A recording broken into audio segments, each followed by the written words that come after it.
चलिए, आप सभी का एक बार हम फिर से स्वागत करते हैं। और आज हम लोग अपठित गद्यांश में जो चौथा गद्यांश है इसको आज हम लोग देखेंगे। पहले मैं ये आपको समझा देता हूं, बाद में इसके क्वेश्चन आंसर्स को हम लोग समझेंगे। ध्यान से देखिएगा, यहाँ पे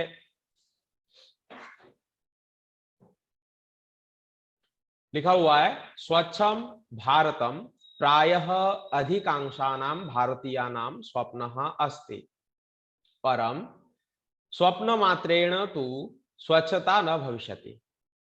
इसका अर्थ हुआ स्वच्छ भारत, स्वच्छम भारतम का अर्थ हुआ स्वच्छ भारत, प्रायः यानी लगभग, अधिकांशानाम भारतीय नाम अर्थात अधिकांश भारतीयों का, अधिकतर भारतीयों का स्वप्न अस्ति, स्वप्न है, ख्वाब है।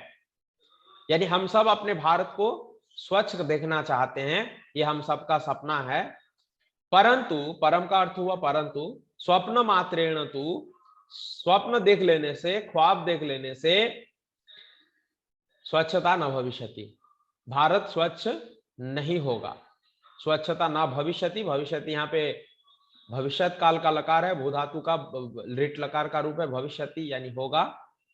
तो कहते हैं स्वच्छ भारत हम सभी भारतीयों का स्वप्न है, लेकिन ये स्वप्न देख लेने से, ख्वाब देख लेने से ये भारत स्वच्छ नहीं हो जाए होगा।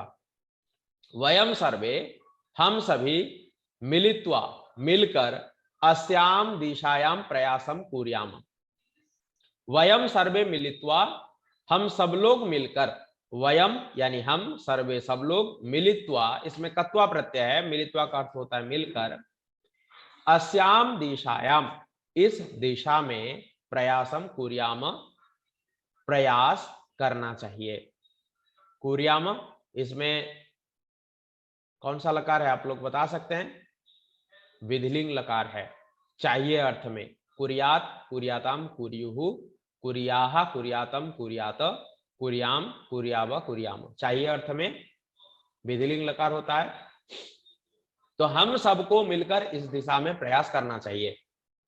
वयम पश्यामः, हम सब देखते हैं कि, यत का मतलब कि, तो वयम पश्यामः यत, हम सब देखते हैं कि, जनाः मार्गेषु अथवा सार्वजनिक स्थानेषु, सार्वजनिकेषु स्थानेषु, इसको हम अगर समास कर देंगे तो हो जाएगा सार्वजनिक स्थानेषु, यत्र कुत्रापि, जहां कहीं भी, अवकरम क्षिपन्ति, किम इदम उचितम अस्ति। तो इसका अर्थ है वयम पश्यामः, हम सब देखते हैं, लट लकार का उत्तम पुरुष बहुवचन है।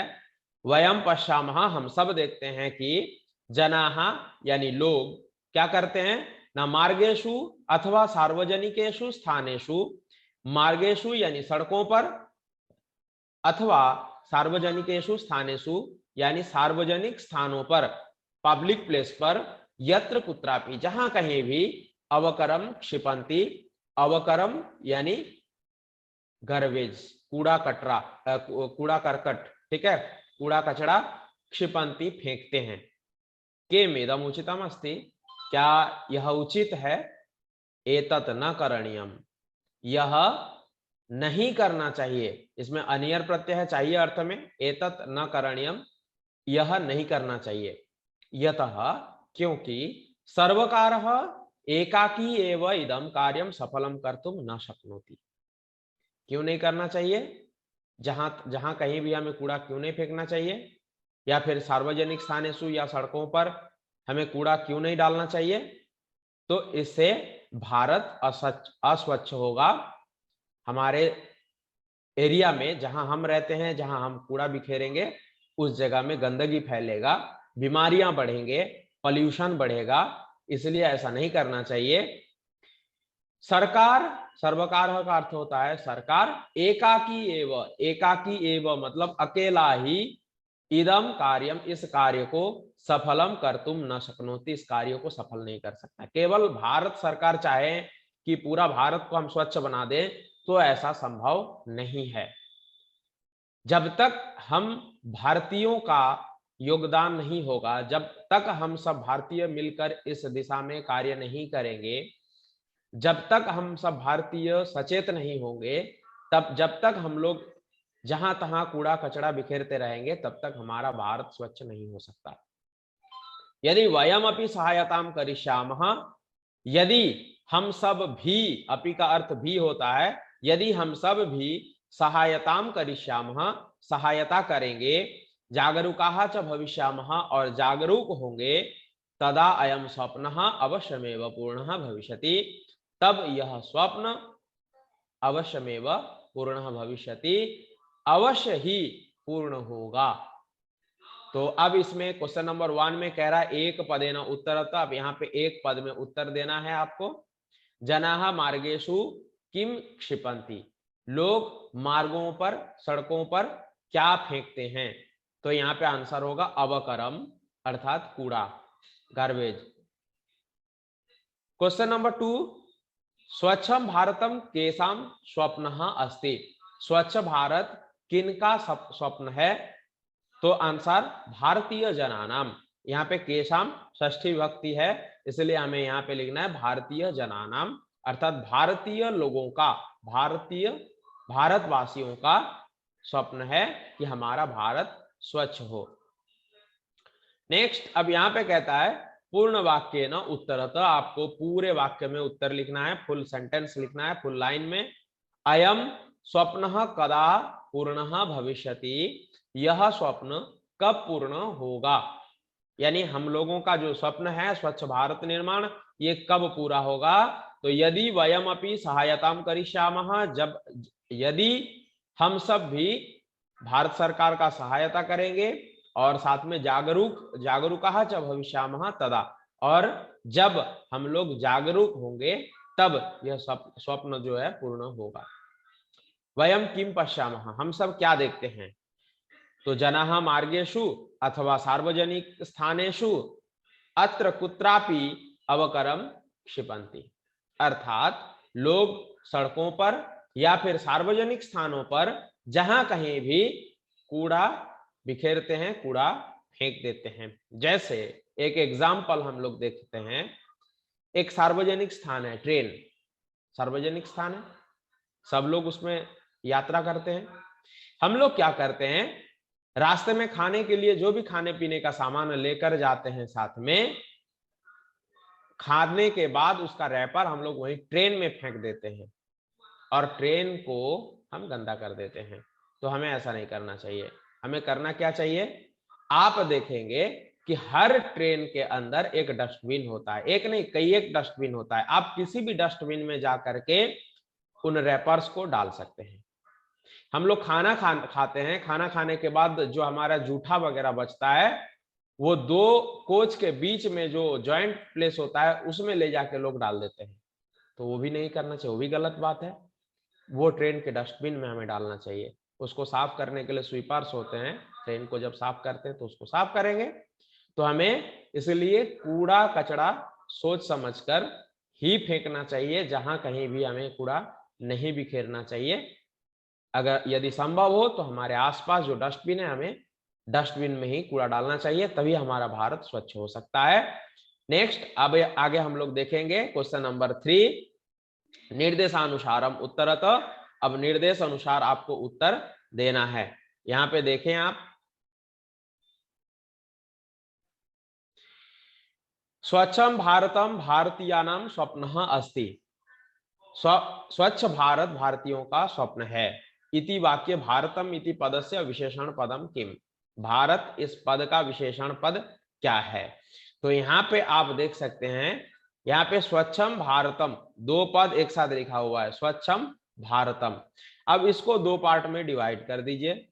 पहला एक पार्ट तो हो गया स्वच्छम और एक हुआ भारतम। अब यहाँ पे शब्द जो है वो है भारत शब्द दिया हुआ है, तो भारत शब्द का विशेषण पद क्या है? भारत हो गया विशेष्य, तो कैसा भारत? तो इसका आंसर में हम क्या बोलेंगे, स्वच्छ भारत। तो यहाँ पे विशेषण क्या होगा, स्वच्छम। तो इसलिए यहाँ पे जो आंसर दिया हुआ है स्वच्छम भारतम, यही इसका सटीक आंसर है। ओके, नेक्स्ट क्वेश्चन नंबर 2, कूर्याम इति क्रियापदस्य कर्तृपदम किम। कूर्याम, यहाँ पे जो मैंने अभी पढ़ाते समय आपको बताया था, यहाँ पे विधिलिंग लकार है, तो ये कुर्याम शब्द में विधिलिंग लकार है, इस क्रियापद का कर्तृपद क्या है? तो इसका कर्तृपद क्या है आपको बताना है। तो ये बहुवचन है, उत्तम पुरुष बहुवचन है, तो इसलिए इसका जो आंसर होगा वो होगा वयम। इसका सही आंसर होगा वयम। Okay, next question number third. Question number third में देखिए दिया हुआ एतत् न करणीयम। एतत् न करणीयम का अर्थ हुआ यह नहीं करना चाहिए। तो एतत् न करणीयम, यहाँ पे इस वाक्य में अव्यय पद क्या है?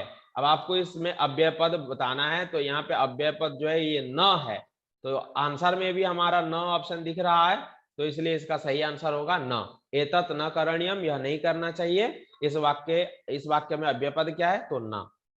नेक्स्ट, स्वच्छता इति कर्तृपदस्य क्रियापदम गद्यांशे किम प्रयुक्तम।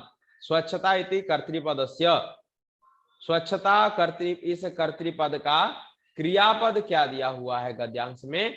तो इसका आंसर होगा भविष्यति। स्वच्छता भविष्यति, तो इसका सही आंसर होगा भविष्यति। ठीक है, ओके। तो ये हो गए आपके क्वेश्चन नंबर 1 2 3 4। अब इसमें एक क्वेश्चन और है, इंपॉर्टेंट क्वेश्चन, ये एग्जाम में आता है, बहुत बार आता है। कहता है ये अस्य गद्यांशस्य उचितम शीर्षकम लिखता। इस गद्यांश के लिए एक उचित शीर्षक लिखना है। तो मैंने यहाँ उचित शीर्षक के रूप में लिखा हुआ है स्वच्छ भारतस्य निर्माणम। स्वच्छ भारत का निर्माण। आपके पास यदि इससे भी उचित, इससे भी बेहतर यदि कोई शीर्षक है तो आप इसके स्थान पर वो शीर्षक आप यूज कर सकते हैं, ऐड कर सकते हैं। तो स्वच्छ भारतस्य निर्माणम, स्वच्छ भारत का निर्माण, स्वच्छ भारत निर्माण। ठीक है, तो अब हम लोग आगे बढ़ेंगे और आगे नेक्स्ट जो ये है गद्यांश है अपठित, उसको हम लोग देखेंगे। कहता है एकस्मिन वने एक आश्रम आसीत। एक जंगल में एक आश्रम था। एकस्मिन वने, एक वन में, एक आश्रम, एक आश्रम आसीत था। तस्मिन आश्रमे, तो उस आश्रम में एक महातपा नाम मुनि ही वसति स्म। एक महातपा नाम का मुनि रहता था, वसति स्म। ध्यान देंगे यहाँ पे जो स्म शब्द लगता है, तो ये लट लकार के साथ स्म शब्द लगने से लट लकार का रूप भूतकाल अर्थ में परिवर्तन होता है। जैसे गच्छति का अर्थ होता है जाता है, स्म लगा देंगे गच्छति स्म, आंसर इसका अर्थ होगा जाता था। पठति पढ़ता है, स्म लगा देंगे पठति स्म, अर्थ हो जाएगा पढ़ता था। तो यहाँ पे आंसर में दिया हुआ है वसति स्म, तो वसति स्म का अर्थ हुआ रहता था। कौन रहता था? तो महातपा नाम मुनि वसति स्म, महातपा नाम का मुनि रहता था। तत्र एक मूषकः अपि वसति स्म। तत्र यानी वहां पर, एक मूषकः अपि वसति स्म, एक चूहा भी, एक मूषकः एक चूहा अपि भी वसति स्म रहता था। तो एक आश्रम में, जंगल में एक आश्रम में महातपा नाम का एक मुनि रहता था और वहां पर एक चूहा भी रहता था। एकदा बिड़ालात भीतः, एक बार बिड़ाल से, एकदा एक बार बिड़ालात भीतः, बिड़ाल से डरा हुआ, मूषकः मुनेः समीपम आगच्छत, मुनि के पास आया। तो आप ध्यान देंगे यहाँ पे बिड़ालात भीतः एक संस्कृत में सूत्र है भित्रार्थानाम भय हेतु। तो इसका अर्थ होता है जिससे डरता है, उसमें पंचमी विभक्ति होगी। जैसे बाघ से डरता है तो व्याघ्रात विभेति, सिंह से डरता है तो सिंहात विभेति। तो यहाँ से बिड़ाल से डरता है, तो यह बिड़ाल से डरा हुआ, इसलिए बिड़ालात भीतः, बिड़ाल से डरा हुआ। तो एक बार, एकदा अव्यय पद है, समझे? तो एकदा अव्यय पद है, बिड़ालात भीतः बिड़ाल से डरा हुआ, मूषकः चूहा, मुनेः समीपम आगच्छत मुनि के पास आया। मुनि ही तम मूषकम बिड़ालम अकरोत, और मुनि उस बिड़ाल को तम मूषकम, उस मूषक को, उस चूहा को, बिड़ालम अकरोत बिड़ाल बना दिया। तदा बिड़ालः कुक्कुराद भीतः अभवत। अब देखिए यहाँ पे फिर से कुत्ते से डरा तो कुक्कुराद भीतः, तो इसलिए कह रहे तदा तब बिड़ालः कुक्कुराद भीतः अभवत, बिड़ाल कुत्ते से डर गया। मुनि ही तम कुक्कुरम अकरोत, अब मुनि उसको, उस चूहे को अब कुकुर बना दिया। पहले चूहे को बिल्ली बनाया, बिल्ली से अब कुत्ता बना दिया। पुनः कुकुरः सिंहाद भीतः अभवत्, फिर से वह कुकुर शेर से डरा हुआ था। अब इस बार जो है कुकुर शेर से डर गया। मुनेः प्रभावात् सः सिंहः अभवत्, अब मुनि के प्रभाव से यानी मुनि के आशीर्वाद से, वरदान से वह चूहा अब शेर बन गया था। सिंहः भूत्वा, शेर होकर, सह गर्वितः गर्वितः अभवत्, वह गर्वित हो गया, अहंकारित हो गया, उसके अंदर घमंड आ गया कि अब तो मैं शेर बन गया हूं। सह मुनि मारयितुम अचिंतयत्, और वह मुनि को मारने के लिए सोचा। मुनि यानी मुनि को, मारयितुम मारने के लिए, इसमें तुमुन प्रत्यय है, मारयितुम अचिंतयत् यानी सोचा, वह मुनि को मारने के लिए सोचा।